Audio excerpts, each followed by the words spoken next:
Olá, sétimo ano, aqui professora Yasmina de História.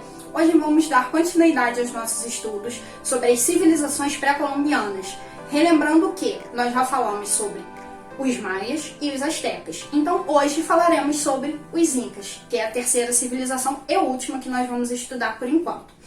Então, os incas, eles foram uma importante civilização pré-colombiana e eles desenvolveram um vasto império na região andina, que é a região dos Andes.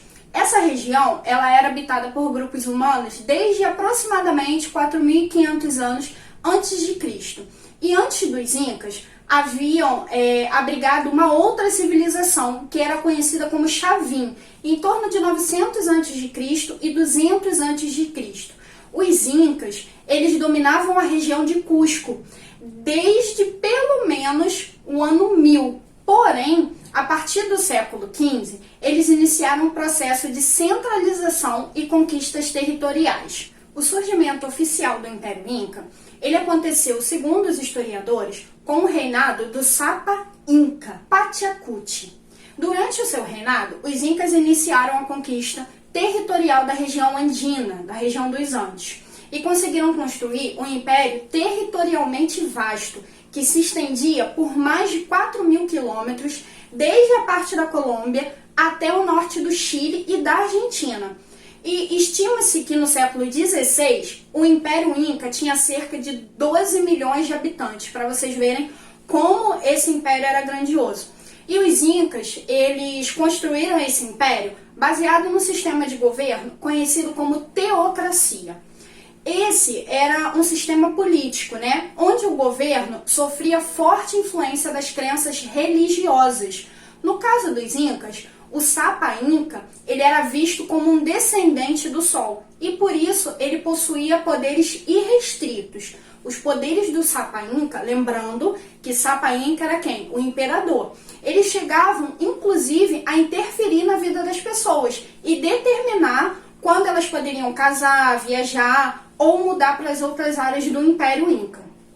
Agora, nós vamos falar um pouquinho sobre como era essa sociedade Inca, O Inca, o Sapa Inca, no caso, ele era a autoridade mais importante política dentre o povo. Ele era venerado como descendente do deus Sol, E o imperador, ele era o principal guardião de todos os bens pertencentes ao Estado, incluindo a propriedade das terras. Os terrenos cultiváveis, eles eram divididos em 3 parcelas distintas. Era a terra Inca, que era destinada ao rei, ao imperador e seus familiares, a terra do deus Sol, controlada pelos sacerdotes, e a terra da população.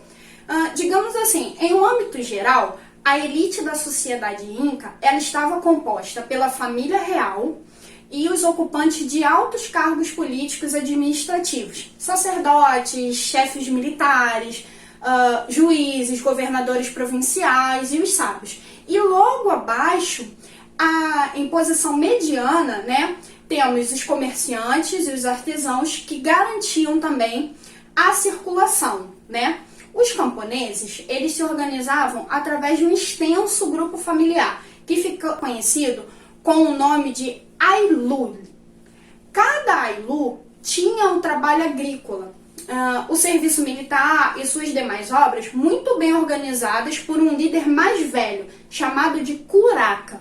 Geralmente, cada uma dessas unidades de produção era dotada de um grande armazém que estocava alimentos e roupas utilizadas em qualquer eventualidade. A religiosidade dos incas, ela era marcada pela adoração de vários elementos da natureza, como o sol, lua, o raio e a terra. E já por aí a gente consegue perceber que os incas eram politeístas, ou seja, eles acreditavam em vários deuses. No sistema de valores da religião Inca, todos os benefícios alcançados, eles deveriam ser retribuídos com algum tipo de sacrifício que expressava a gratidão dos homens.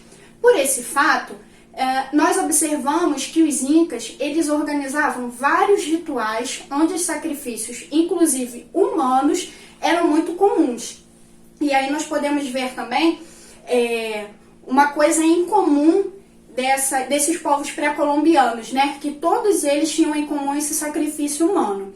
E para interligar as cidades, né, que integravam o Império Inca, porque era um império muito grande, uma série de estradas em pedra foram construídas com o objetivo de facilitar a comunicação e o deslocamento entre as pessoas. Vale ainda ressaltar que as cidades incas contavam com vários projetos arquitetônicos muito complexos, que incluíam a construção de palácios, fortalezas e templos com dimensões surpreendentes. E também, no século XVI, é um momento que marca a chegada dos espanhóis à América.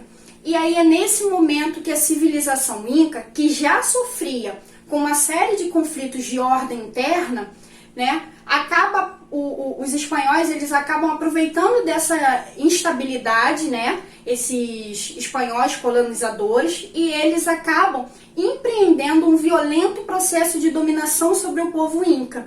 E aí, no ano de 1571, os remanescentes dessa civilização, eles acabam sendo subordinados após a morte do seu líder e acabam cedendo, né, a essa pressão dos espanhóis, e aí acaba o declínio da civilização inca. Então, nós já falamos um pouquinho, né, sobre os incas, conhecemos um pouco da história, da religião, de como a sociedade era hierarquizada, né? Então agora nós vamos pular para um outro vídeo, que é o nosso segundo vídeo, que nós vamos falar sobre uma cidade muito importante, que é a cidade de Machu Picchu.